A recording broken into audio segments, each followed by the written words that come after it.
예전에 골키퍼 김병지 선수가 히딩크 감독님 앞에서 경기장 중앙까지 무리한 드리블을 했던 적이 있었어요. 상상도 못한 장면에 히딩크 감독님과 코칭 스태프들은 충격을 먹은 모습을 보여줬고, 2002년 월드컵엔 김병지 선수 대신 이은재 선수가 발탁된 사실 모두들 알고 계실 텐데요. 당시엔 골키퍼는 선방과 경합, 골킥이 가장 중요한 덕목이었습니다. 물론 지금도 김병지 선수급의 드리블을 한다고는 하진 않지만 축구에서 골키퍼와 관련된 조용한 혁명이 일어나고 있습니다. 그 중심에는 최근에 규정 변화가 있었는데요. 지난 5년 동안 골킥은 완전히 새로운 방식으로 축구의 양상을 바꾸어 놓았습니다. 프리미어리그 경기당 평균 약 16번의 골킥이 이루어지며, 이는 스로잉과 프리킥에 이어 세 번째로 자주 일어나는 세트피스입니다. 그러나 2019년까지는 골키퍼가 그냥 멀리 공을 차내기만 했던 골킥이 대부분이었죠. 하지만 2019년 여름 IFAB가 골킥 규정을 변경하여 페널티 에어리어를 벗어나기 전에도 공을 받을 수 있도록 하면서 골킥은 새로운 국면을 맞이하게 되었습니다. 이후 짧은 골킥이 2배 이상 증가했고, 중앙 미드필드를 비우는 전략과 상대팀의 압박을 무력화하는 플레이가 일반화되었죠. 이전엔 골키퍼에게 가장 중요한 능력은 선방이었습니다. 하지만 현대 축구에선 선방만 잘하면 되는 포지션이 더 이상 아니게 되었습니다. 선방 능력은 기본이고, 발밑과 빌드업 능력, 그리고 몇 수를 내다보는 축구 지능도 탑재되어야 하는 전술적인 포지션으로 변모하고 있죠. 전술적 능력을 갖춘 골키퍼의 역할을 가장 잘 보여준 선수는 뮌헨의 마누엘 노이어입니다.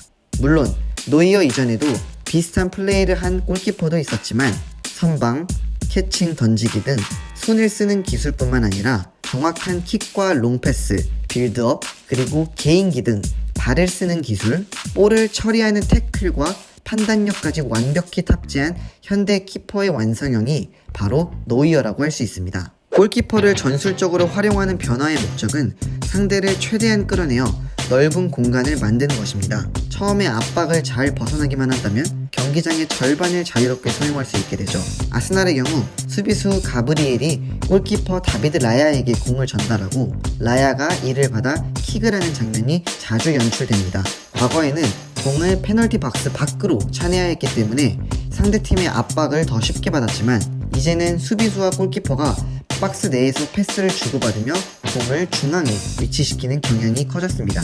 유럽의 주요 클럽에서 활동하는 한 분석가는 박스 내에서 미드필더들이 내려오면서 수비 공간이 더 넓어지고 압박을 가하기가 어렵다라고 설명합니다. 상대가 압박을 가하다가도 뒤쪽에 3대3 또는 4대4의 공간을 남기게 되는데요. 이런 변화로 인해 사람 대 사람의 압박 전략도 중요해지고 빌드업이 다양한 형태로 진화했습니다.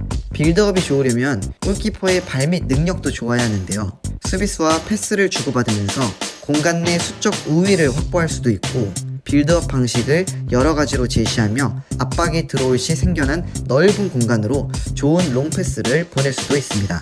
이는 역습이나 좋은 기회 창출로 이어질 수 있습니다. 이처럼 2019년 골킥 규정이 바뀌며 골키퍼의 발밑과 빌드업 능력이 중요해짐에 따라 어떤 선수는 주전에서 내려오는 경우도 있고, 반대로 더욱 대우받는 선수들도 생겼습니다. 아스날의 램스데일은 선방 능력은 준수하지만 기복 있는 발밑으로 아르테타에게 합격점을 받지 못했고, 결국 새롭게 영입된 다비드 라야에게 주전을 뺏기게 되었습니다. 반대로 다비드 라야, 알리송, 에데르송 같은 골키퍼들은 훌륭한 선방 능력에 더해 발밑 능력까지 갖추고 있어 현대 축구의 이상적인 골키퍼로 더욱 인정받게 되었습니다. 규정 변화 이후 많은 팀들이 새로운 전술을 개발하며 축구는 더욱 다양하고 역동적으로 변화하고 있지만, 누군가는 약팀은 골키퍼의 발밑 능력이 무의미하다고 얘기하기도 합니다. 하지만 오히려 약팀에게 골키퍼의 역할이 더욱 중요합니다. 약팀일수록 선방을 많이 하게 되니 선방 능력 또한 중요하지만, 상대 공격이 끝난 시점에 빠른 역습만이 우리 팀이 할 수 있는 공격 방식이라면, 한 번에 역습하는 볼을 전달하는 발밑 능력이야말로 약팀에서 가질 수 있는 강력한 무기 중 하나일 것입니다. 오늘은 변경된 골킥 규정 이후 축구계의 새로운 빌드업 패러다임에 대해 설명드렸습니다. 오늘의 주제가 흥미로우셨다면 구독과 좋아요를 부탁드립니다. 지금까지 콥돌이었습니다. 감사합니다.